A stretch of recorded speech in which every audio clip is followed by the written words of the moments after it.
All right. Good morning. Good morning. How's my dogs doing out there? It is 6:31. It is January 29th. My name is Scott Redler. I am the Chief Strategic Officer of T3Live.com, the founder of Red Dog Mindset.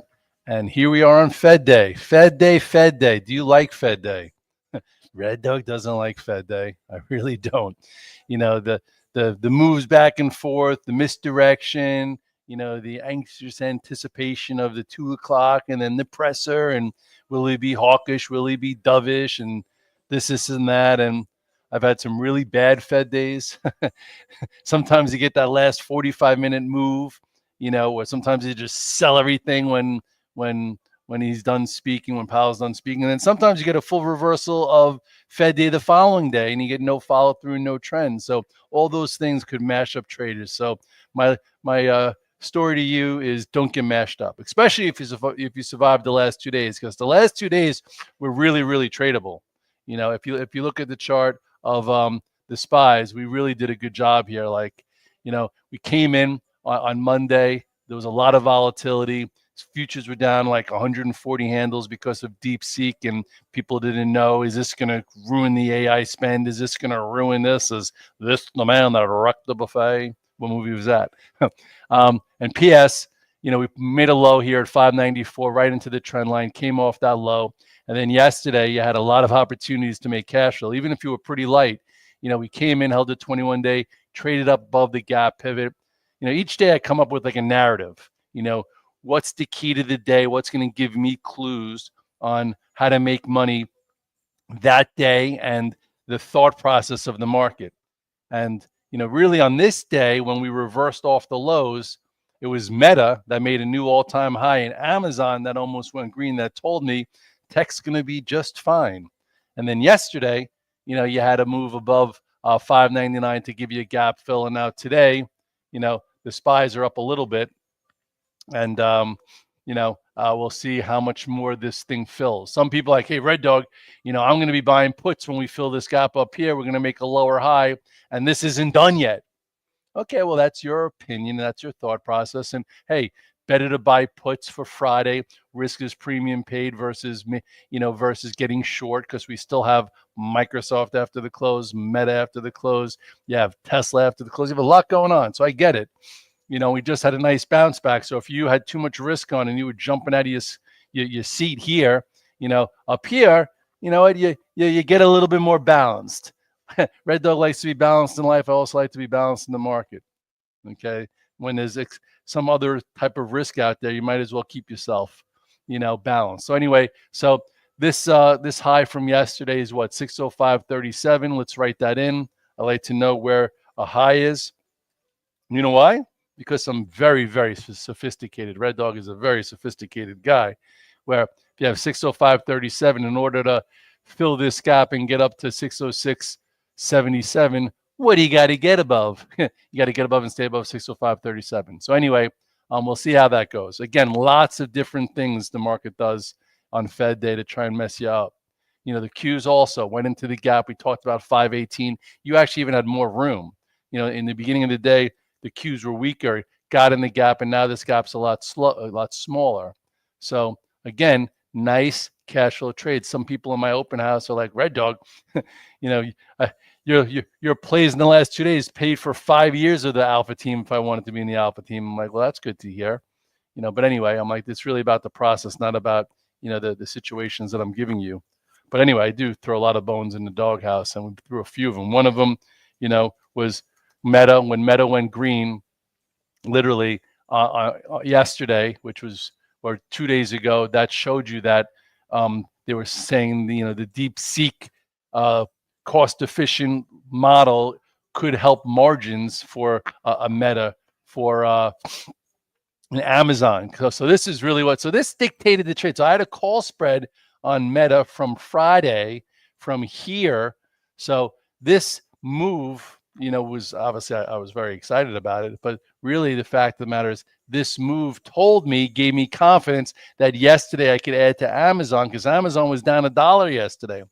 You had 3 ways to use a tier system. A, I was long Amazon from Friday, and it didn't give me a reason to get out of it on Monday. I actually bought more and traded around it. B, you then had it open a little bit lower. So you could have been a buyer of a dip, which I did do, down $1 or so.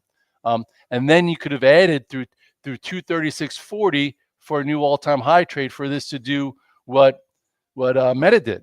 So I used the action in Meta to tell me what I thought Amazon could still do, and that wound up being a big trade.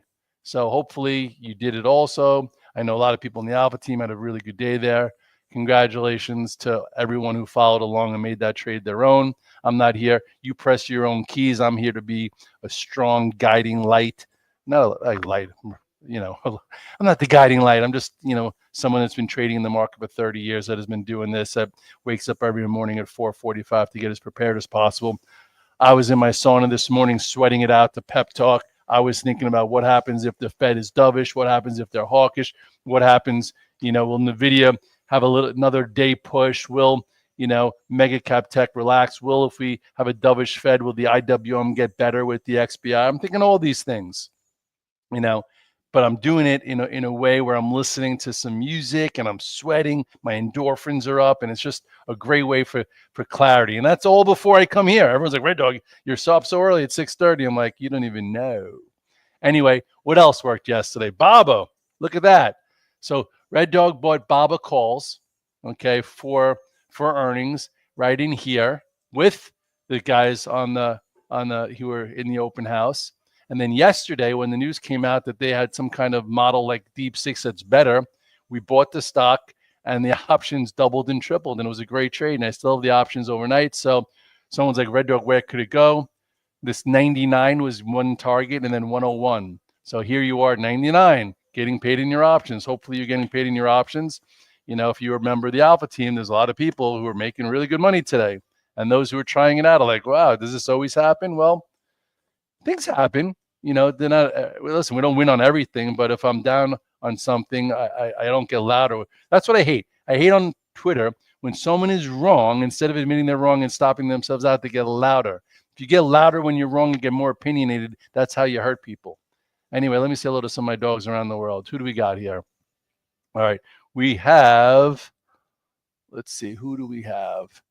We have ASML is up a lot. Yes, DeepSeek looks to be an overreaction. A great dip buy. That's true. Joey A, good morning. We got Smitten Man. What happened to the dog barking in the opening video? I don't know. What happened? Good morning, Bobby 4.0. Nugsy's having a good time testing out the Alpha team. He's got a great attitude. We got It's Rising and Grinding. It's, by the way, I don't take you for granted. I just, you're there. You're like you're like the guy on my shoulder, so I don't always say hi to you. Anyway, what's up, Blair? All right. So anyway, it feels like everyone's a little sleepy today, which is cool because we've had a crazy 2 days. By the way, with Baba, if you go to the weekly chart of Baba, it's even a little bit more exciting. Baba has been in a downward trend since Portnoy got crushed and left the market and then came back. No, I'm kidding. Anyway, just kidding. This is where we are in this channel since 2022 in Baba. So why can't Baba get up to 117? Especially if their spend is so much lighter and their margins are going up and the Chinese market is doing stimulus. It's a good play. Anyway, technically it's working, and yesterday was one of my big winners. And today we're getting a little bit of follow through. So, okay, let's go back to Meta for a second. Look at this move in Meta. So someone's like, Red Dog, why did you take your call spread off yesterday? I'm like, well, I was looking for a move to 675 or 700 post earnings. It gave me the move before earnings. So why am I going to take a call spread? There's no FOMO there. They gave me the move pre-market or pre-binary event. So I took the call spread off, which was a double. Making a double in options is pretty cool, even though we did that with Bobby yesterday, also no earnings. But that worked out well. So to me, to take options into earnings, the risk reward isn't there. I'll just maybe trade it after. Amazon, I'm still in the stock. It had a move, but it didn't have a crazy move. I'm not sure what I'm going to do here. I'm going to trim some Amazon because I am long Amazon. Amazon's paying you this morning. It's up $1.60. I always take a little bit of profits when a gap up's in my favor. I already just trimmed a little bit because I bought more into the close. That was nice. And we'll see, how it goes today. I might buy some calls. So if Microsoft or or Meta or whatever it is good, Amazon will be up with it. If it's bad, Amazon's not till next week, and then you could buy more and get a bigger position and then go with it. And then some people are asking me about Tesla. So I'm a little torn, because Tesla's not pricing in a good report. Tesla has been in a corrective phase since 488 down to below 400. So it's down 80 points from the highs. We caught a great earnings play last time, and it was my number one play pre-election and post-election. And now it's at a crossroads where it's like, okay, Elon and Trump are, a little friction, but they're still hanging out together. People are still talking about what he did at Inauguration Day, which was just dumb, but they should get over it. He got overly excited and did something eccentric and stupid. I don't think this quarter for Tesla is going to be good, but who the hell am I? I don't think EV sales were great. I don't think everyone's been focusing on it. I know some of the credits have been gone. The question is, will he be on the conference call and will he talk about robotaxis, AI, his, the robots, and will that be enough to give this another move? I'm not exactly sure. I personally think that when the report comes out, it's not going to be great. It's going to trade lower. I could probably buy this stock instead of having options on that's going to have huge premium that might go to zero. If you remember last time, I had options on for earnings here, but this is when the market wasn't pricing in anything. Okay, so we had a big move, and then I had options on also for the election, but I have nothing on right now. I have a little stock from yesterday, and I was just thinking maybe we can get a push. It's down $1.22. Maybe it goes red to green for cash flow, but I don't have an option play on here. I might put a little bit on later, depending on the day, depending on my mood, but I don't know. Let's see. Medellin, Colombia. I was there for my 50th birthday. What a lot of fun there. The beach clubs are really nice. Morning, Scott. Thoughts on Tesla? Joe Repasol's asking me with a question. I said, I'm not trading it. Tesla giving free supercharging for life on new okay. So who's taking a big call spread or options into Tesla? Because I don't have it on yet. I might do a call spread. I might risk $4,000 to make 10, or I might risk, that's all I do in earnings option plays. I do like $5,000 to make 15 or something like that. And Tesla's been really good to me, so I feel like I owe it money, which I hate to say. You don't owe it any money. But anyway, we'll see how that goes. Microsoft, I don't have any FOMO. Microsoft's coming out after the close. It already gave you look at this gap fill that gave you already, But again, Microsoft hasn't really done a whole lot. Microsoft's been lagging since it hit a high back in July. So Microsoft hasn't done anything literally, for since the summer. So there's a big consolidation here. It's been lagging. I don't know. I am at, just so you guys know, I'm at the high of my January, meaning I didn't get hurt in Monday's move. I actually made money. Yesterday I made money. So Fed day, just flipping coins into earnings. I'm just not as motivated as other times, and I just don't have the conviction. If you don't have conviction, you could just trade it after, Apple to give a nice move. If you guys remember on Monday, I told you guys this on Monday in the 6:30 club. I'm like, hey guys, the big knock on Apple was that they haven't spent so much on AI, and now maybe they didn't have to. So maybe those stocks go down and Apple changes its trend. And boy, did it change its trend. It put a low into 200-day, woke up on Monday and gave you a follow through on Tuesday to 240. That's a pretty nice move. But again, I'm a little bit worried about the quarter. So now it just gave you your oversold bounce prior to the quarter. So now it's just a trade also. So feel like, what does Coach Wooden say? Be in a rush, but don't hurry, or something like that. It did it. Ken, Tesla didn't RDR yesterday. That's why I'm long it. I haven't been long it in a little while. Took a little home. There's no follow through overnight. Maybe we get a little bit. What else? We'll see what NVIDIA does today. NVIDIA is pretty important. NVIDIA yesterday was interesting, right? NVIDIA was up a little bit. Sellers came in, and then they needed to stop people out, do a red dog reversal. A lot of us got long it, actually. First I lost a little bit on money, then I made some decent money, and then it closed strong. So one of the keys for today is NVIDIA is down 85 cents. It's not a big deal, okay, because of the size of the move. It's lagging a little bit this morning. I have some overnight. You could trim a little bit just to be careful because they might push it around, but If Nvidia gets above 128.40, 129, okay, there could be a good cash flow trade to 132-ish. The 100 days right here, 132. The moving averages move lower. So if we get a push into here, that could be a good trade. But what does it have to do first? It has to get above and stay above 129, and maybe you make some cash flow. Sometimes it gets above it, pushes, you make some money, then comes back below it, puts a little bit of a topping tail there, and then that could have been the bounce back. If this, then that. If that, then this. That's the way to go, my dogs. How about TCJ? I'm just not in TCJ. Did a small red dog reversal yesterday. Same way up here, you did a red dog reversal sell.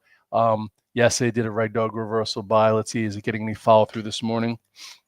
It's up 28 cents. It's so damn broken.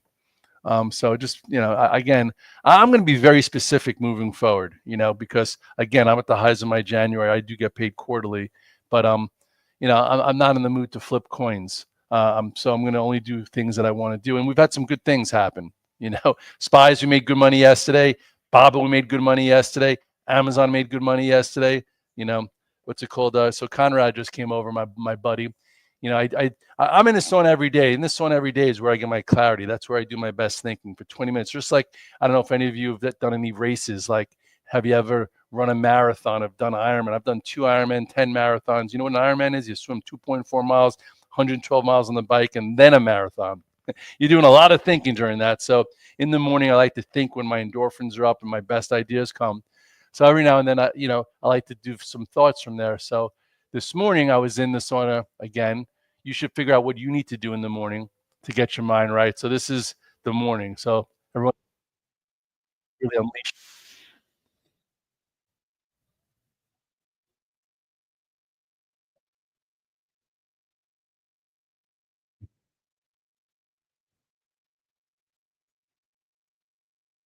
We talked about all these things here. I go in depth, virtual trading floor.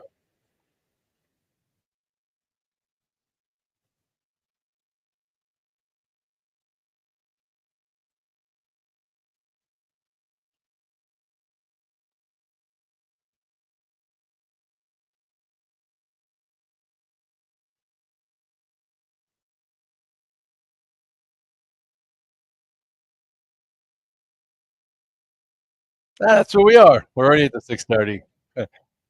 I love that sound. Anyway, listen, we all have to do things, to keep ourselves steady because we've had good days, we have bad days. There's so many things that go on that you have to have one thing constant in your life, and that's your routine and your process. And I have mine, and I'm trying to teach it to you guys. Anyway, you can see it, you can't hear it. How about the IWM? Okay, the IWM is interesting. The IWM had a big move off, off the lows. It's trying to hang in here. I have a few buddies who think that the Fed's going to be a little bit dovish today.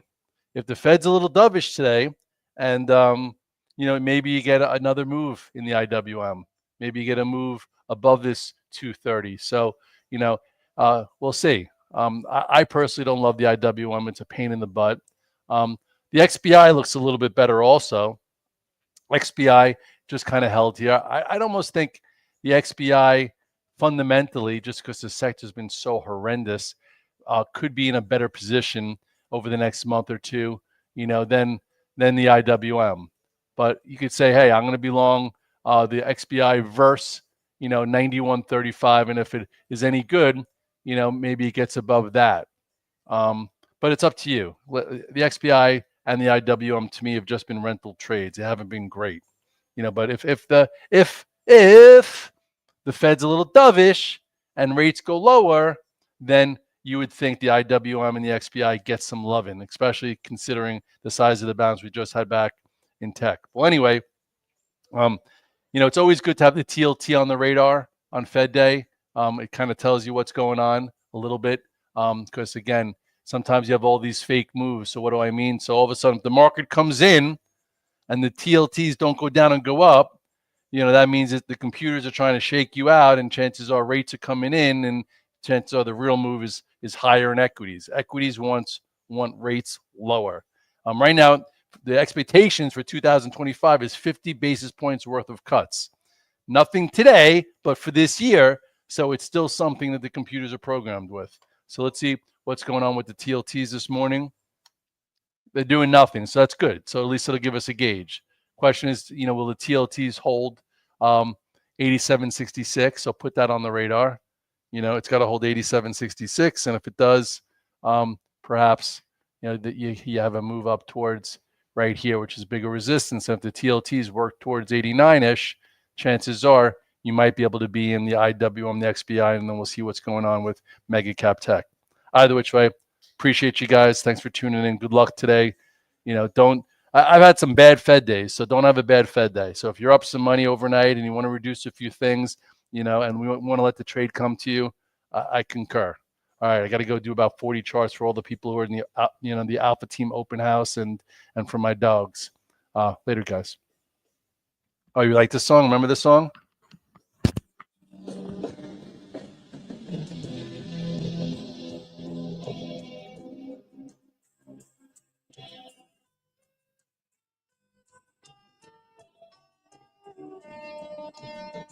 Some guys are long verse 56:15.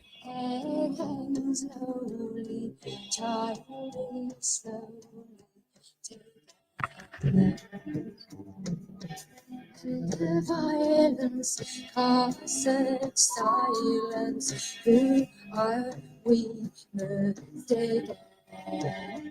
But you see, it's not me, it's not my family. In your head, in your head. I'd rather see you guys listen to music, do your chart work, read some macro notes, than obsess about everyone who thinks they know what they're doing on TV. And even though I'm on TV twice a month, I'm just saying, opinions are bad, charts are better. Have a bunch of narratives, a bunch of if this, then that, and then figure it out.